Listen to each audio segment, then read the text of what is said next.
y comenzamos. Hola Clarita, buenas tardes, ¿cómo estás? Muchas gracias por estar con nosotros. Noemí, muchísimas gracias por la oportunidad. Ya veo que comienzan a conectarse. Pues yo creo que vamos a comenzar.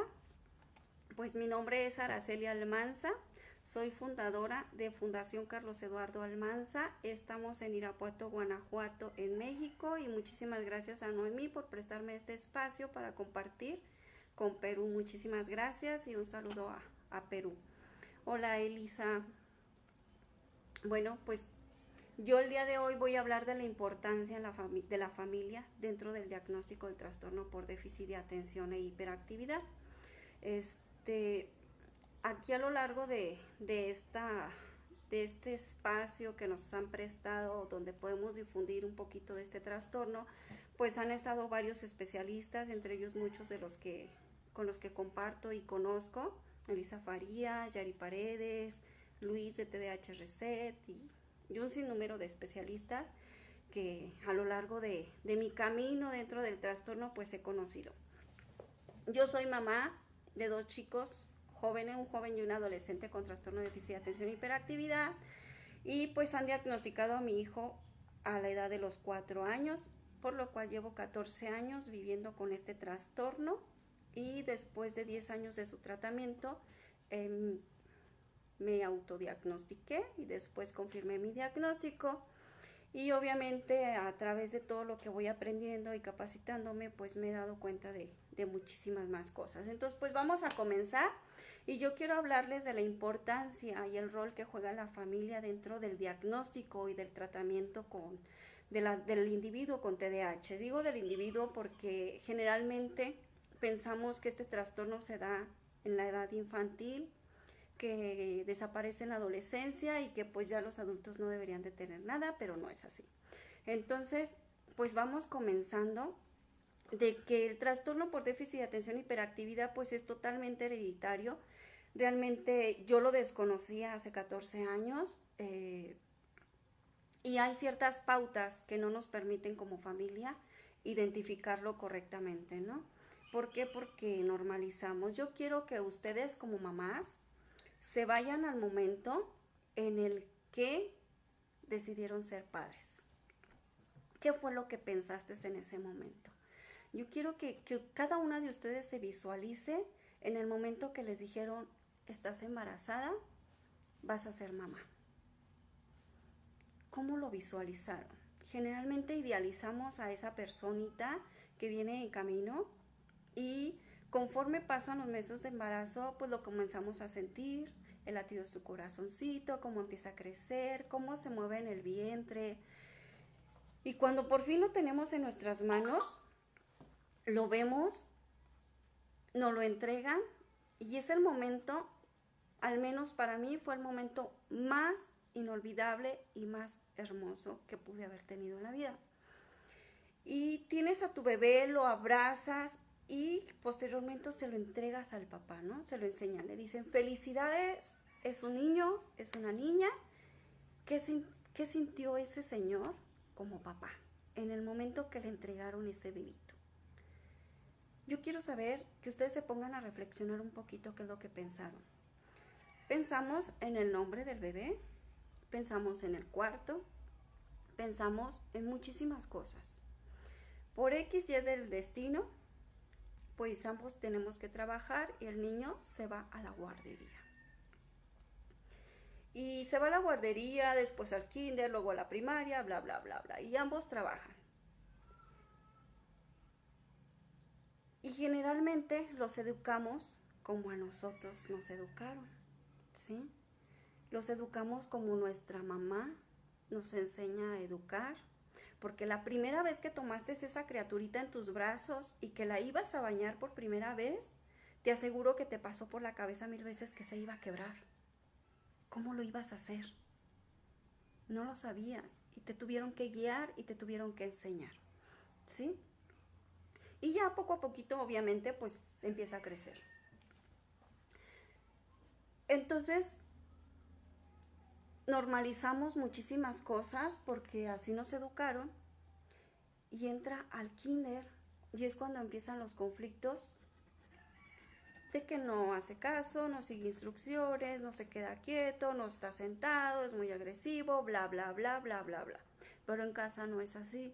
En casa no es así o no nos habíamos puesto a pensar. ¿Por qué comienzo con esta fase? Porque todos los días llegan a la puerta papás desesperados porque el maestro, literal, les dijo que necesitaban atender a su hijo. Que porque su hijo tenía un comportamiento distinto a los demás y que representaba en algunas ocasiones hasta un peligro para los demás, ¿no? Yo se los digo porque a mí me lo dijeron. Y entonces empiezas a pensar si tiene o no tiene algo bueno o algo malo, ¿no? Y lo llevas a diagnosticar. Hace 14 años no se sabía en México, al menos, mucho sobre el trastorno del déficit de atención e hiperactividad, si no es que nada, ¿sí? Y las únicas fuentes confiables o con más información sobre este trastorno son links en España. TACHU, Fundación Activa, Fundación Adana, pero son páginas españolas, ¿no? Pero en México casi, o al menos yo lo desconocía en ese momento, o jamás me incliné por andar investigando algo de lo que yo no iba a vivir, ¿sí? Mi hijo fue diagnosticado a los 4 años. Es algo que yo no esperaba, yo desconocía y que poco a poco, al igual que todos y cada uno de ustedes, tuvimos que ir aprendiendo. Yo les comento esto porque normalizamos muchísimas cosas. Que si el niño no habla, ya hablará en el kinder. Que si el niño caminó a los 10 meses, ay, me siento la mamá pavorreal, ¿no? Porque caminó bien rápido, no gateó y obviamente mi niño es súper mega inteligente. Pero conforme van pasando los años, si eres un papá ocupado y preocupado por este trastorno de tu hijo, de tu hija, te vas a ir dando cuenta de que muchas de esas cosas que sucedieron en el embarazo, de esas cosas que sucedieron mientras el niño o la niña crecían, no son normales y te están avisando desde la gestación: aguas papá, aguas mamá, ahí te voy, que voy a hacer distinto, ¿sí? Y los otros paramos las antenas hasta que no nos los admiten en las escuelas. Los maestros son las principales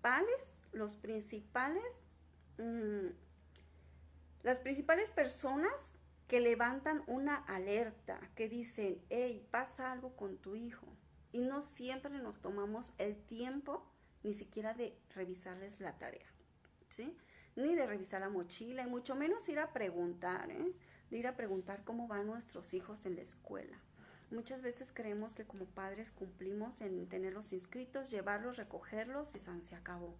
No, el rol de la familia dentro de este diagnóstico, dentro de este proceso, es muy, muy importante. ¿Por qué?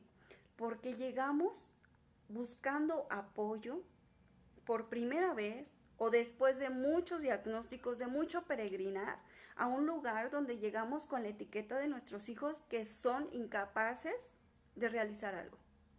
Pero no es que sean incapaces, simplemente aprenden de manera distinta. Y yo no me he detenido a revisar cómo es que aprenden. ¿Yo por qué les digo esto? Porque realmente es muy difícil ver cómo no nos damos cuenta muchas veces y normalizamos estas conductas. Generalmente nos dicen que somos flojas, que los consentimos, que no les ponemos límites en casa, que se los dejemos un fin de semana, que para pronto no los corrigen. No, de verdad que no es eso. Sí les ponemos atención. La verdad es que nosotros como padres nos vemos muy afectados. La familia se ve afectada. La hiperactividad, el trastorno afecta tanto a padres como hermanos, como a la pareja. Si esto se vuelve una bola de nieve que poco a poquito se va fragmentando, se va fracturando esa relación. Entonces el tema de hoy es la importancia de la familia en la educación de un niño con TDAH. Y yo voy a comenzar desde el embarazo. A mi hijo, como les comentaba, lo diagnosticaron a los 4 años. Yo hice caso omiso desde la guardería, porque desde la guardería a mí me decían, yo soy madre trabajadora, y desde la guardería me decían, su hijo no se está quieto, su hijo no se sienta en el comedor. Y yo veía a las educadoras y veía a las maestras y veía a la directora y decía, ay, ¿qué onda con ella? O sea, no puede ser, mi hijo come muy bien en casa, se porta muy bien, pero la verdad es que yo estaba normalizando. Mi hijo no gateó y se paró a caminar a los 10 meses. Y yo me sentía la mamá pavo real porque mi hijo es muy inteligente, no gateó, caminó muy rápido, habló muy rápido y se subió a una bicicleta muy rápido y aprendió muy rápido. Pero ¿qué creen? Cuando comencé a estudiar de neurodesarrollo me di cuenta que se brincó etapas del neurodesarrollo que debió haber vivido. Desde ahí nos está diciendo, desde ese momento que mi hijo no gateó, ya me está diciendo que va a ser distinto, ¿sí? Y yo no lo sabía. Al poco tiempo, pues fue expulsado de los kinderes, no les hablo de primarias, fue expulsado de los kinderes privados, particulares y públicos, de todos. Y finalizó kinder en un kinder privado, muy chiquito. El kinder de la maestra Heli, un saludo a la maestra Heli, y de muy alta calidad, ¿sí? Y cuando los niños empiezan a convivir con más niños, se detectan estas conductas. Y se detectan desde el momento en que tu mismo hijo empieza a hablarte de temas que tú desconoces. A mí mi hijo me hablaba mucho de dinosaurios. Demasiado, de dinosaurios. De épocas de la prehistoria, prehispánicas. Me hablaba de cuántos tipos de pirañas existían en el Amazonas y no sé qué. Y yo me quedaba con cara así de, ¿no? Entonces, realmente, desde ahí nos están diciendo que ellos son distintos, que van a ser diferentes. A los 4 años lo diagnostican y me dice el neurólogo pediatra en aquel entonces, aquí en Irapuato nada más había uno, ahorita ya hay más, y que tiene trastorno por déficit de atención e hiperactividad. Y yo, ¿y qué es eso? Pero yo lo metí a diagnóstico hasta que me lo expulsaron de los kinderes. Es algo que no debe suceder con sus hijos, ¿sí? Porque aún así yo pude darle una atención a temprana edad. Este trastorno afecta a la familia por igual, tanto a la persona que padece el TDAH como la persona que cuida de las personas con TDAH hasta la edad adulta, ¿sí? Porque crecemos con ciertas cosas que pensamos y son erróneas. Cuando llegan a la edad escolar se vuelven un poquito más agresivos y empiezan, obviamente, ellos no saben lo que sucede, los papás ignoran lo que sucede y simplemente normalizamos. Yo no quiero que nadie se sienta ofendido, no quiero que nadie se sienta agredido, pero de verdad es un error que cometemos muchas veces y llegamos cansados, los papás, se nos rompe la autoestima, se nos cae la autoestima al igual que a ellos, llegamos fracturadas a los lugares solicitando ayuda porque no podemos, porque desconocemos. El hecho de que yo tocara el área del embarazo, desde que ustedes qué sintieron en el momento que les entregaron ese bebé, ustedes díganme, ¿quién le enseñó a hablar a ese bebé? ¿Cómo le enseñaste a hablar? ¿Cómo le enseñaste a comer? ¿Cómo le enseñaste a caminar? ¿Por qué? Porque eso se le enseña a todos los niños. Y todos los niños con trastorno de déficit de atención e hiperactividad o sin trastorno de déficit de atención e hiperactividad, ninguno viene con manual. Ninguno trae el manual incluido. Si se pone muy hiperactivo, gire la oreja hacia la izquierda o gírela hacia la derecha. No, ninguno trae un manual de cómo educar a tu hijo. Vamos aprendiendo sobre la marcha y educamos y repetimos los patrones hasta que nosotros mismos nos damos cuenta de qué es lo que queremos romper. Nosotros lo único que omitimos es aquello que a nosotros nos afectó en la infancia, que decimos, no quiero que mi hijo repita lo mismo que yo. ¿sí? Pero solamente suprimimos esa parte, pero no nos capacitamos. Cuando a nosotros nos diagnostican un niño con trastorno de déficit de atención e hiperactividad, hay que conocer el trastorno para poder abordarlo. Educar a un niño con TDAH es muy cansado, es muy desgastante. Los papás nos sentimos frustrados, nos da estrés, no sabemos cómo, porque queremos que encajen en esa sociedad estandarizada que nos enseñaron. Y lo que no sabemos es que esa sociedad no está hecha para nuestros hijos con este trastorno y los estamos obligando a vivir dentro de esa sociedad, ¿sí? Queriendo hacer comparativas en un mundo que está hecho para la competencia, en un mundo que está hecho prácticamente para sobrevivir compitiendo. Los hermanos de los niños, las niñas con este trastorno también se ven afectados. 10 de cada 13 hermanos de estos niños sufren alteraciones, pueden sentirse victimizados. ¿Te das tú cuenta como papá que tu hijo tiene TDAH?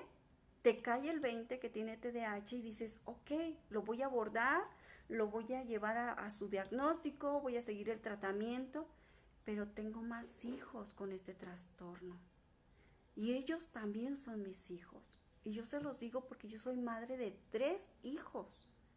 De esos 3, el mayor y el menor tienen trastorno por déficit de atención e hiperactividad.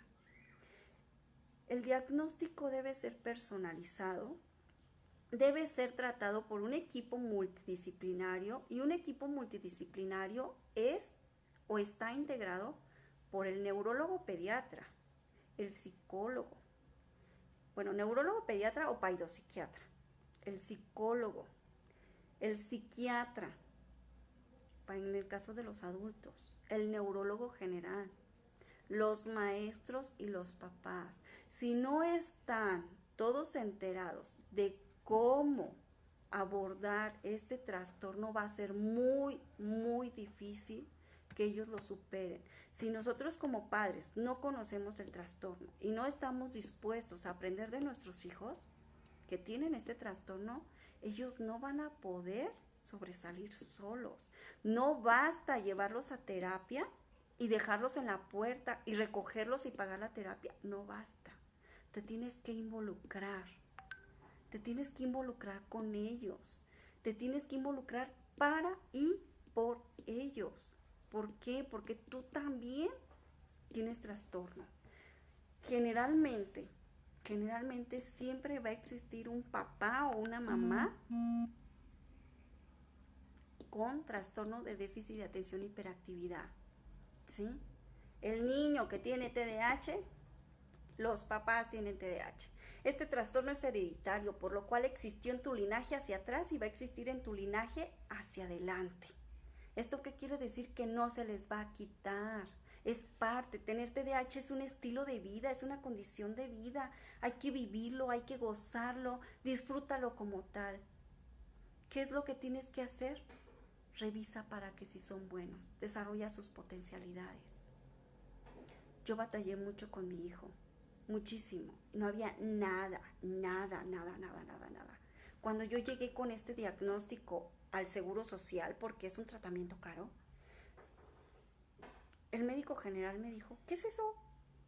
Yo me quedé, pues si tú que eres médico no sabes qué es este trastorno, pues menos yo que me lo acaba de dar el neurólogo pediatra. Me lo canalizaron a psiquiatría dentro del Seguro Social, me le hicieron el mapeo, me le hicieron el encefalograma, obviamente me lo medicaron, pero pues como conejillo de indias. Ahorita, hoy en día, el Seguro Social está diagnosticando y está abasteciendo el medicamento que hace años era carísimo, ¿sí? Ahorita sí hay. Y si mal no recuerdo, hace 4 años más o menos, la Secretaría de Educación Pública no reconoció el trastorno por déficit de atención y hiperactividad como un trastorno, un problema de educación, ¿sí? No lo consideraba un foco de alerta. Hoy sí lo considera. Y la verdad es que me da mucho gusto porque facilita el trabajo de muchas mamás y muchos papás que no sabemos manejar a estos niños. Entonces, yo tomé a mi hijo, tomé el tratamiento, le retiré el medicamento que le dio el Seguro Social, se lo retiré, no le sirvió. Yo veía a un niño inteligente. A mí lo primero que me pidió un niño de 5 años de Reyes fue un juego de química, de ciencias, una enciclopedia de dinosaurios. ¿Qué niño de 5 años pide eso? O sea, no. Él aprendió a sumar y a restar desde los 5 años, sabía multiplicar. Él cuando entró a la primaria, él traía el grado de un niño de 3er año de una escuela pública. Entonces, digo, ¿dónde lo meto? Cuando sale del kinder yo digo, ¿y ahora para dónde? El único método, el único lugar donde podía él seguir desarrollando era una escuela Montessori, y al menos aquí en México una escuela Montessori es carísima, ¿sí? Es carísima. Entonces, siguiendo y trabajando y investigando, pues lo metí a una escuela pública con apoyo USAER, donde la escuela con apoyo USAER me sirvió, pero no es lo más ideal. No se queden ahí, busquen ayuda externa. ¿Por qué les digo que busquen ayuda externa? Porque las escuelas USAER sí tienen psicólogos, sí tienen trabajadora social, sí tienen facilidad de canalizar a sus hijos a neurología, sí apoyan muchísimo, pero son muchísimos niños con otros trastornos, con otras discapacidades que también necesitan ser abordadas. Entonces no se queden en lo que les da la escuela, ¿sí? Y después, cuando salió la primaria, dije, ya terminé, ya dejé de batallar, se me va la secundaria y por fin voy a descansar. No, la sorpresa es que el niño no trabajaba en la secundaria. La sorpresa es que de un maestro pasó a 11 maestros con demasiadas materias que tenían que escribir, y ustedes saben que las personas con TDAH no nos gusta escribir, ¿sí? Después de 10 años del tratamiento, para entonces ya existía mi hija y mi hijo. Y después de 10 años me autodiagnostiqué, me diagnosticó la psicóloga de la asociación y me dijo, ¿tú tienes TDAH? Yo no tengo TDAH. No tengo TDAH porque fui una niña promedio, porque fui la del cuadro de honor, porque soy muy inteligente, o al menos así me consideraba inteligente. No puede ser, yo nunca di problemas, o sea, yo no di problemas. Entonces, yo no tengo trastorno por déficit de atención e hiperactividad. Hasta ahí me quedé y lo negué. No, ni más. No tengo TDAH. Pero sin embargo, como mamá de un niño con TDAH, de un jovencito, ya un adolescente con TDAH, pues ya me sentía agotada. Estoy muy agotada, estaba muy agotada porque día tras día regresaba, se iba y regresaba con las libretas en blanco, totalmente en blanco.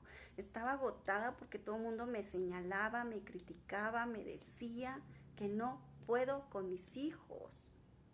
Para entonces mi hijo más pequeño ya tenía 10 años. 10 años de haber crecido con su hermano con este trastorno, 10 años de haber crecido con una familia con este trastorno, ¿sí? Y entonces yo los cambié de escuela, sale de la primaria al más grande, que yo los metí a una USAER por el más grande, los cambié a una escuela regular. ¿Y cuál fue mi sorpresa? Que no se pudieron adaptar. Y tuve que regresar a mis hijos a la misma escuela de apoyo, donde salieron afortunadamente bien, pero me descuidé, no cuidé a los hermanos con trastorno de déficit de atención e hiperactividad. Y me diagnosticaron a mi niño con 10 años con este trastorno, con depresión ansiosa, con intentos suicidas. Y yo no me acordé que tenía 2 hijos más, ¿sí? Entonces, es muy importante que se aborde en familia. Importantísimo, importantísimo. Porque entonces, cuando empiezan a hacerle las pruebas psicológicas al más pequeño, en el test de la familia, yo no figuraba como su mamá. figuraba a su hermana como su mamá. Sí me reconocía a mí ahí dentro de la familia, pero él reconocía como un área materna a su hermana. Entonces no era posible, déjenme ver, que me dicen que no se escucha. Entonces no era posible que no me reconociera a mí como su mamá. Y eso sin contar que me la viví trabajando y estudiando porque quería darles una vida mejor, porque quería darles un lugar mejor, porque quería darles un estatus económico mejor, ¿sí? Y me la pasé trabajando y estudiando, correteando detrás del psicólogo, detrás del neurólogo, córrele a la farmacia, córrele para acá, y me olvidé de los otros 2 hijos, que también son míos, ¿sí? Tristemente también son míos, no es cierto. Felizmente son míos y la verdad que me siento muy afortunada de tenerlos a los 3, pero yo tristemente no me di cuenta que había más, que había un trastorno que yo le ocasionaba. Al ponerle más atención al que necesitaba atención, descuidé a los otros. Es por eso la importancia de que los hermanos se involucren en el tratamiento. También se fractura la pareja. Todos los días son las quejas diarias de la escuela, todos los días, que el principal tema o el tema de atención en casa es lo que no hace bien tu hijo o tu hija. Y el matrimonio cansa, el matrimonio es cansado, al matrimonio hay que estarlo motivando, hay que estarlo alimentando. Y no había tiempo, o sea, ya no hay tiempo para la pareja, ya no hay tiempo para estar solos, porque tienes que hacer tareas, cursas primaria, cursas secundaria, y afortunadamente ya no cursé prepa otra vez, pero lo cursas nuevamente porque tienes que acompañarlos y tú te tienes que volver parte de su vida. Yo me hice catequista para poderles dar el catecismo a mis hijos, porque si no, no los iban a aguantar. Ya no era uno, ya eran 2, ¿sí? Me hice scout para poder hacer su desarrollo social, pero tenía que estar yo ahí. Si yo no me involucraba, ellos solos no van a poder. Papá, mamá, si te quieres quitar de encima al maestro que te esté dando lata, que tu hijo no hace, que tu hijo no trabaja, que tu hijo esto, lo otro y aquello, no lo lleves nada más al neurólogo, no lo lleves nada más al paido.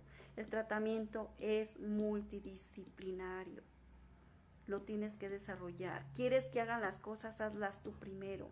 Estos niños necesitan hábito, necesitan estructura. Si tú como padre y madre no tienes el hábito, entonces no esperes que ellos lo hagan, ¿sí? Enséñales cómo. No les digas, tiende la cama. Dile, vamos a tender la cama. No les digas, haz tu cuarto. Vamos a hacer tu cuarto, ¿sí? No les digas, recoge tus juguetes. Dile, vamos a recoger tus juguetes. No importa que tú no lo hagas. El simple hecho de vamos y que estés ahí con él y que lo acompañes y que le digas el cómo hacerlo, para ellos es bastante. Y no tienes idea de lo difícil que es enfocarse, ¿sí? Lo difícil que es para ellos el simple hecho de recoger el closet. Lo difícil que es para ellos realizar sus tareas. Lo difícil que es para ellos mantenerse sentados en el aula, ¿sí? Es muy, muy difícil. Hoy mi hijo ya tiene 18 años. En julio, primero Dios, será técnico en enfermería. Pero hace 14 años el neurólogo pediatra me dijo, su hijo no va a poder estudiar. Imagínense que yo ese bebé que esperaba, que yo lo vi hermoso cuando nació, completo, donde tenía sus 2 manos, sus 2 pies, sus 10 dedos, sus 2 ojitos, todo completito, lo vi tan bello. Me dijeran que tiene TDAH, algo que yo no conocía, y que encima me dijeran que no va a poder ser nada. Me caí. Y estoy hablando de las mamás, de los papás que buscamos, que nos preocupamos y que nos ocupamos de ellos. Porque hay quienes nos conformamos con el tratamiento farmacológico y no es suficiente. No es suficiente el tratamiento farmacológico porque cuando ellos lleguen a la edad adolescente van a decir, yo ya no lo quiero tomar. Y entonces es cuando yo me pregunto, ¿qué has trabajado con él para que pueda dejar el tratamiento farmacológico y pueda desarrollarse? Y pueda desarrollarse. ¿Por qué?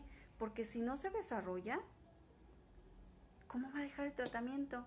El tratamiento farmacológico lo enfoca, lo tranquiliza, le mejora la capacidad de aprendizaje. Y en el momento que se lo retiras, ¿qué trabajaron ustedes como padre? No lo sé. Es necesario que ustedes como padres trabajen, ¿sí? El proceso de ser TDAH es un proceso de fácil, yo creo que, déjenme ver, 7 etapas, 9 etapas. Primero es la fase de la negación. No tiene TDAH. Y con esto, no tiene. Y entonces postergamos el abordaje oportuno para poder abordarlo.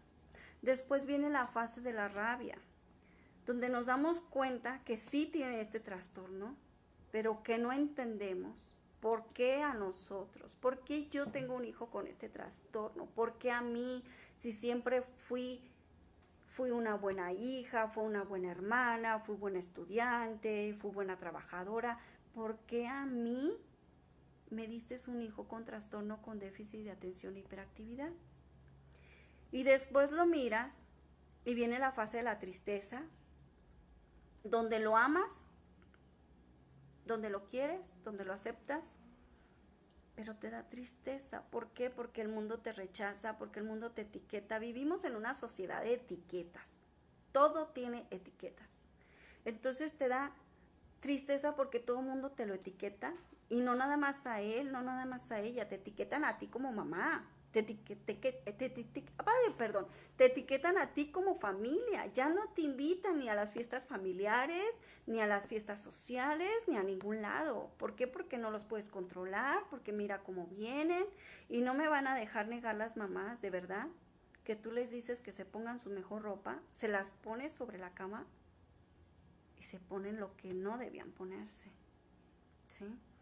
Entonces, ¿te da pena? Sí te da pena, pero uno se tiene que acostumbrar que esa es la forma en que ellos pueden expresarse. Y después que te da tristeza y lo logras superar, viene la fase del miedo. ¿Ok? Tiene TDAH, ya entendí que yo lo tengo, que es mi hijo, que es hereditario, que no sé de qué parte vino, si de parte de su papá, si de parte de su mamá, si de parte de los abuelos. Y te da miedo porque dices, ¿cómo voy a enfrentar el mundo? ¿O cómo le voy a hacer si el tratamiento está carísimo? Y después viene la fase de la racionalización, donde después de haber sentido, expresado todas las emociones anteriores, entonces te empiezas a enfocar en sus talentos, en lo que sí sabe hacer el niño, lo que sí sabe desarrollarse, ¿sí? Y comienza la fase de la aceptación, ¿ok? Se van cerrando los círculos y terminas por aceptar que tiene TDAH, que así va a ser su vida, así va a ser tu vida, y así va a ser la vida de los demás. Después viene la fase del perdón. ¿Por qué la fase del perdón? Porque entonces empiezas a perdonarte. Muchas veces nos cuestionamos, ¿qué hice durante el embarazo? ¿Qué me faltó hacer? ¿Qué se me olvidó? Y viene la fase del perdón. Y conforme vas aprendiendo a vivir con este trastorno, viene la fase de la gratitud, porque entonces ya sabes cuáles son sus habilidades, ya sabes lo que sí sabe hacer bien, ya sabes lo emocionante que es, lo divertido que es, porque todos los días te van a dar una grata sorpresa, todos los días te van a salir con algo nuevo, son tan geniales, que entonces empiezas a agradecer la oportunidad de haber tenido una personita con este trastorno. Y entonces finalizas con la fase de las nuevas relaciones. ¿Cuáles son las nuevas relaciones? Pues que te das cuenta que al acudir a otros lugares de tratamiento para tu hijo, no eres la única mamá con hijos así. Que hay más familias, que hay más papás, que es más de lo que tú piensas y que no es tan sencillo. Y que entonces hay más personas que te entienden, que te comprenden, y que entonces sí es momento de crear nuevos lazos afectivos con otras personas, ¿sí? Entonces, aquí está todo el círculo de aceptación de la fase del trastorno por déficit de atención y hiperactividad, ¿sí? No es sencillo, no es fácil, es muy, muy desgastante porque puedes avanzar 10 pasos y en un día vas a retroceder 8. Y entonces nada más avanzaste 2 pasos. Entonces, esta es la parte en que tú debes de aceptar que no tienes un hijo ni una hija con este trastorno. Tienes una familia con este trastorno, ¿sí? Tienes una familia TDAH. Y si nosotros no lo abordamos correctamente, a ver, me están pasando tratamiento multimodal. Sí, déjame ver algunas preguntas, ya me están preguntando por aquí varias cosas y antes de seguir con lo demás. Ahora, ¿puedes explicar el tratamiento multimodal? Pues mira, nosotros en la fundación le dimos un plus extra, pero el tratamiento multimodal, multidisciplinario, consiste no solamente en tu tratamiento farmacológico. Vamos a empezar a abordar el área de los niños. ¿En qué consiste el tratamiento? En que el diagnóstico debe ir soportado por pruebas psicológicas. Fácil, se aplican cerca de 8 pruebas psicológicas. Por el diagnóstico del neurólogo, por el diagnóstico del psicólogo, por un diagnóstico de un pedagogo y por la capacitación de padres y el desarrollo social de ellos y de los hermanos, ¿sí? Esto es lo que cubre a lo de un niño. Nosotros integramos el área de pediatría. ¿Por qué integramos el área de pediatría? Porque a lo largo de lo que yo he vivido y he experimentado a través de las mamás de la asociación, en que nos ha funcionado para no subdiagnosticar, es una valoración pediátrica inicial, porque muchas veces es parte de la normalización de la familia el que no hable bien, el que no entienda, y muchas veces a lo mejor no entiende porque no escucha, o no puede copiar porque no ve correctamente, y nosotros no tenemos la cultura de una valoración médica continua para poder identificar. Esto también nos ha permitido no diagnosticar ni abordar familias que no necesitan el diagnóstico, porque en el área pediátrica podemos ver si el niño trae violencia intrafamiliar. Son muchos factores, demasiados factores. Cuando es adolescente y lo entregas ya adolescente a diagnóstico es más difícil, porque el adolescente debe estar convencido que tiene un trastorno. Y lo primero que hacemos en la asociación es preguntarle al adolescente, ¿tú qué haces aquí? ¿O por qué crees que estás aquí? Y es tan triste. Les voy a platicar la historia de un adolescente que llegó a los 14 años. Es tan triste que yo le pregunté, ¿tú qué haces aquí? ¿Por qué viniste aquí? Y me dice, porque soy un tonto. Y no es un tonto. ¿Quién te dijo que eres un tonto? Mi papá me dice que soy un tonto. Los maestros me dicen que soy un tonto. ¿Verdad que soy un tonto? Le hago, no eres ningún tonto. No saben la cantidad de adolescentes que llegan pensando que no pueden, cuando sí pueden. Y en el caso del adulto es necesario la psiquiatría, es necesario su diagnóstico, ya sea con el psiquiatra o con el neurólogo general, es necesario sus terapias psicológicas, es necesario su coacheo, es necesario su ejercicio, su alimentación, y es necesario que busquen una actividad que pueda tranquilizarlos. Yo practico mindfulness, entonces a mí me ha funcionado. Cuando a mi hijo lo diagnosticaron con TDAH, yo le eché la culpa al papá. Después me dice la psicóloga que fui yo. Y yo me dije, yo no tengo TDAH, porque como se los comenté antes, me considero una persona organizada, me considero una persona capaz, pero me permití traer esta copia. Es un libro que se llama Mujeres con trastorno con déficit de atención. Léanlos. Si no lo tienen por ahí, búsquenlo en PDF en Google También está en la sección de archivos del grupo cerrado de Facebook. Y quiero que trata de la historia de Jody. Y quiero leerles un fragmento de ella, que ella está expresando. Es ella una persona estudiada con posgrado, excelente. Y dice, soy una ejecutiva en una gran compañía donde debo ser excelente en la planificación estratégica a largo plazo. Mi esposo no me cree cuando en la casa me resulta un tormento tener que clasificar el periódico, las botellas y las latas que serán recicladas. Yo me levanto por la mañana sin idea alguna de cómo elegir entre las millones de cosas que necesitan hacer ni cómo organizar mi día. Simplemente me quedo sentada. Mi esposo, que no tiene TDAH, me dice cómo limpiar la cocina después de las comidas. Primero me explica, pones los productos que necesitan conservarse en el refrigerador. Luego llevas cualquier otra comida para la despensa. Después desechas cualquier cosa que no sirva a la basura. Luego juntas los platos y los vasos. Entonces limpias el fregadero.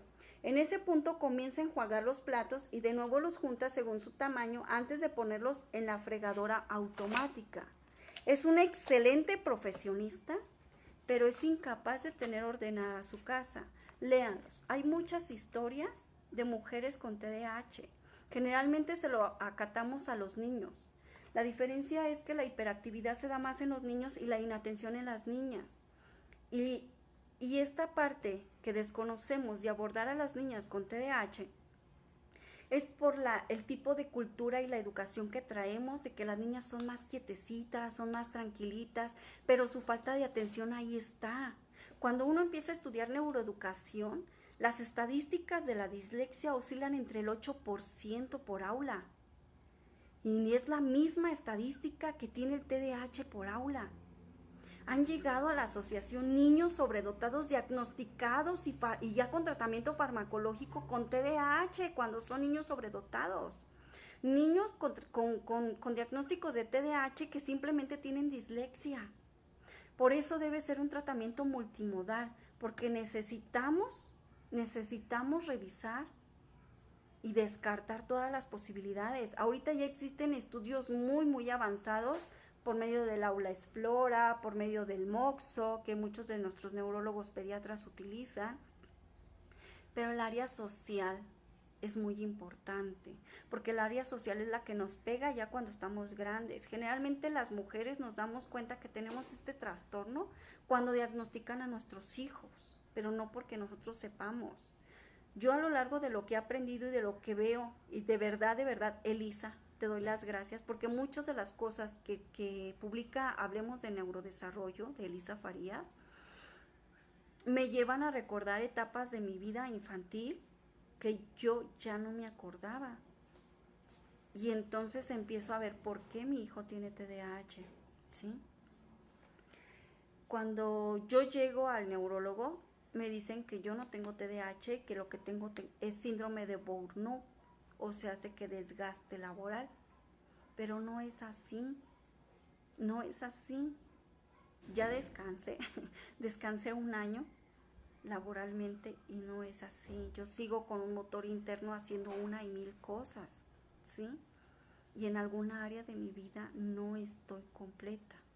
No soy capaz de equilibrar esa parte de mi vida. Muchísimas gracias, Tere. Agradezco a los que por ahí me están viendo. Y también quiero abordar otra parte que es muy importante, que es cuando llegamos a ser adultos, que nos damos cuenta que tenemos este trastorno. Yo me di cuenta a través del diagnóstico de mi hijo. Y muchas veces me pregunté por qué mis papás no lo notaron. Tal vez, si hubiera, tal vez mi vida sería otra. Tal vez. Pero si mi vida fuera otra, tal vez yo no estaría aquí. Tal vez Fundación Carlos Eduardo Almanza no existiría. Y tal vez, solamente tal vez,